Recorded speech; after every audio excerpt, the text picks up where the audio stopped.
Subscribe کیجئے ہمارے channel کو اور بیل آئیکن کو دبائیے۔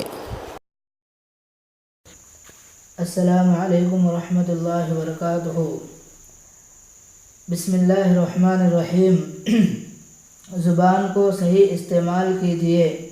جس طرح طبیب حضرات زبان کی رنگت کو دیکھ کر بیماری کا اندازہ لگاتے ہیں، اسی طرح علماء اور صلحاء زبان کی گفتگو سن کر روحانی بیماریوں کا اندازہ لگاتے ہیں۔ حضرت علی رضی اللہ عنہ فرمایا کرتے تھے، جب تک تم نہیں بولو گے عالم سمجھو جاؤ گے۔ بعض اوقات فرماتے تھے کہ تم بات کرو پہچانے جاؤ گے۔ بعض اوقات فرماتے تھے آدمی اپنی زبان کے نیچے چھپا ہوا ہے، یعنی ذرا بولا تو اس نے اپنی حقیقت کو کھولا۔ اس لیے انسان کو سوچ سمجھ کر گفتگو کرنی چاہیے۔ جو آدمی کہتا ہے کہ میں تو بہت صحیح گفتگو کرتا ہوں، اس بندے کی گفتگو ذرا غصے کی حالت میں سنا کرے۔ بھائی جب آپ آرام اور مزے سے بیٹھے ہیں تو آپ کو کوئی تکلیف نہیں ہوتی تو آپ زبان سے کیسے برے الفاظ نکالیں گے؟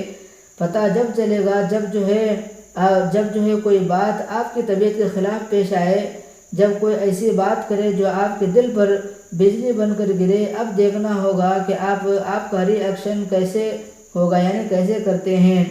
صبر اور استقامت سے سنتے ہیں، سوچ سمجھ کر جواب دیتے ہیں، یا اس کے جواب میں آپ جاہلانہ گفتگو شروع کر دیتے ہیں۔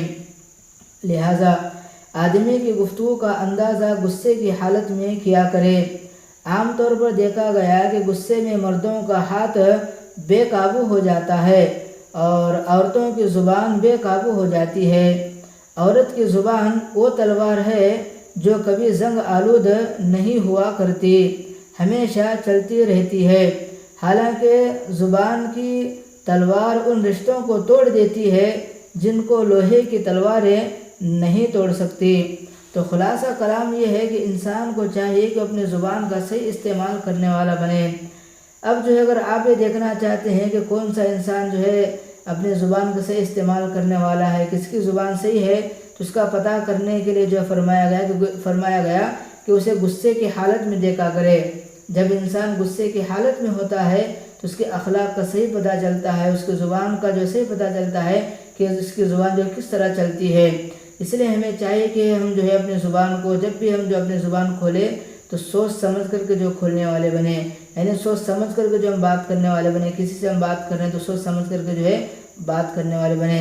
بس اللہ سے دعا ہے کہ اللہ تعالیٰ مجھے اور آپ کو ان تمام باتوں پر عمل کی توفیق عطا فرمائے۔